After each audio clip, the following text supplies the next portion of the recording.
The average American now carries 23 extra pounds. Heart disease and stroke will claim the lives of 460,000 American women. 69 grams of fat. You could actually save 12 grams of the fat and half the calories if you simply ate an entire stick of butter. We're talking about diabetes and hypertension, and bone diseases, osteoporosis. Prostate cancer is now the most common cancer in American men. Doctors say we really need to eat less red and processed meat. On arteriosclerosis and cancer and autoimmune disease. We have unprecedented amount of type 2 diabetes in our children, and we're starting to see hypertension in our children in grammar school. In case you're wondering, 2,120 calories. Clearly, the Western diet is taking a toll. This should serve as a wake-up call. We have a growing problem, and the ones who are growing are us. Food. It's central to our lives and traditions. Every special occasion seems to involve food and feasting. But could some of these same foods, including several that we think are good for our health, also be causing many of our most serious health problems? Indeed, we're facing a massive health crisis. No less than 40% of Americans today are obese, and about half of us are taking some form of prescription drug. The best-known statin drug, Lipitor, is the most prescribed drug ever in the world. Almost 1 in 5 American 4-year-olds are now considered to be obese. Though Mexican-American and African-American children are still more likely to be overweight. This could be the first generation of children in the United States that lives less than its parents. We spend $2.2 trillion a year on health care, over 5 times more than the defense budget. In fact, we pay more per person for health care than any industrialized country in the world. Yet we're sicker than ever. You see, there's no money in healthy people, and there's no money in dead people. The money is in the middle.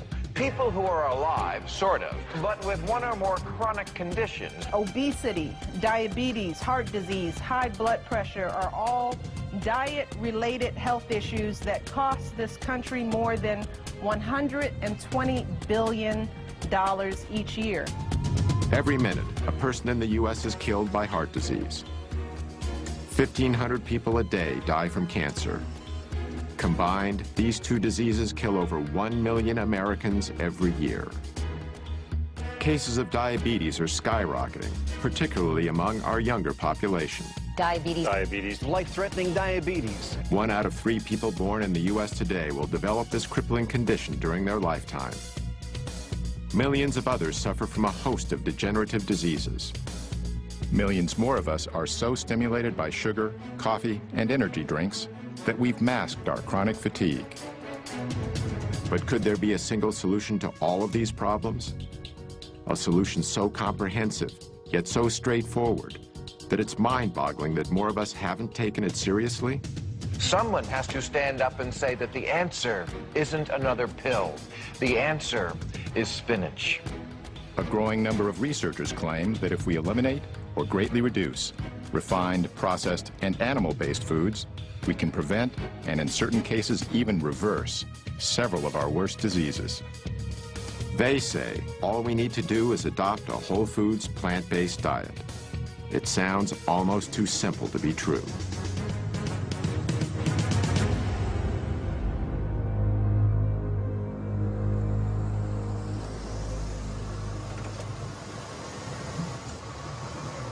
You might not expect someone like me to explore the connection between diet and disease. On my way over, I drank these 2 Red Bulls. I also had a 12-ounce Coke and another half of a 12-ounce Coke. I haven't always lived the healthiest lifestyle, and I've eaten more than my share of fast food. But as part of my effort to learn more about the link between food and health, I visited 2 physicians in Los Angeles, Dr. Matt Letterman and Dr. Alona Pulday. Hi. How you doing? Lee, nice to meet you. Nice to meet you, too. Is Dr. Pulday? Hey, Dr. Pulday. Pleasure to meet you, too. Both are MDs.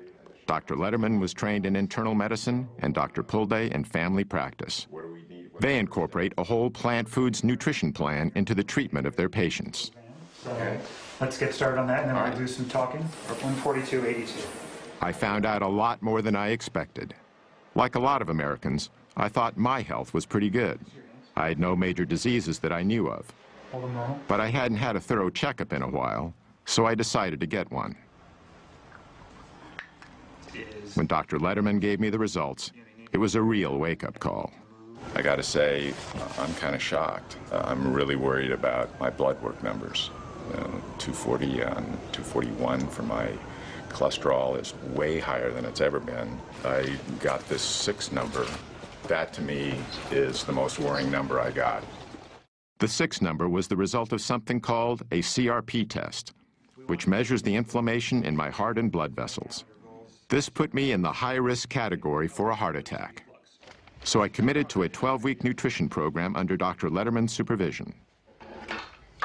The plan was to treat my health problems by eating a whole foods, plant-based diet.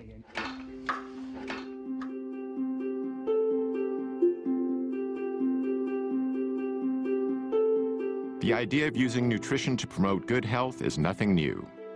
Indeed, Hippocrates, the ancient Greek father of Western medicine, said, "Let food be thy medicine," over 2,000 years ago. Yet it wasn't until more recently that the science behind this observation was systematically probed and applied. 2 researchers who've made groundbreaking contributions to this effort are Dr. Colin Campbell and Dr. Caldwell Esselstyn. Born just a few months apart in 1933 and 34, they each grew up on farms. Campbell's childhood farm is in rural Virginia, where his family raised dairy cattle and milked cows. My dad and mother moved here in 1943 when I was 9 years old. And during that time, we had a dairy of about somewhere between 20 and 30 cows, which in those days was a modest, medium-sized dairy. At the time, milk was believed to be nature's perfect food.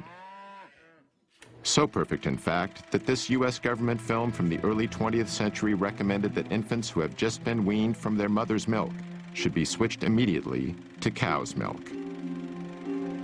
That was the excitement of doing something, producing nature's perfect food, if you will. Established in 1675, the Esselstyn's farm is in upstate New York. On these rolling hillsides, they grazed both beef and dairy cattle. This was sort of like the nerve center of the operation in a way? More or less, absolutely. This is sort of the epicenter around these barns. This is the way farming was done in that era. And so this is sort of where you learned the craft of the trade of farming. How old were you when you moved here again? 7. I didn't start driving the tractor till I was 8 years old. Well, a late bloomer, right? Exactly. But I enjoyed it, and I really got a great kick out of doing the farm work. Although they didn't know each other yet, farm life had a deep and lasting influence on both Campbell and Esselstyn. To make it successful, you had to have persistence, staying power, and tenacity of purpose. I guess it's ironic in the sense that we're both now advocating, not consuming the products that we were busy actually producing with our families. During Campbell and Esselstyn's lifetimes, the American diet has changed dramatically. Near the beginning of the 20th century, Americans each ate about 120 pounds of meat annually. By 2007, that figure had exploded to no less than 222 pounds. In 1913, we ate about 40 pounds of processed sugar each per year. However, by 1999, our consumption of all refined sweeteners had risen to over 147 pounds. In 1909, Americans consumed around 294 pounds of dairy products apiece. But by 2006, our yearly intake of dairy had more than doubled to 605 pounds. By the early 1950s, Campbell was off to college at Penn State, while Esselstyn went to Yale. As part of Yale's rowing team, Esselstyn won an Olympic gold medal in 1956. During this same decade, the pace of American life was accelerating, even with our food. The late 50s was the heyday of the drive-in burger joint. The supermarket was just beginning to thrive in the newly built post-World War II suburbs. This was when the so-called convenience foods were born, like the legendary foil-wrapped TV dinner, not to mention a host of other tasty processed delicacies devised to make our lives easier and better.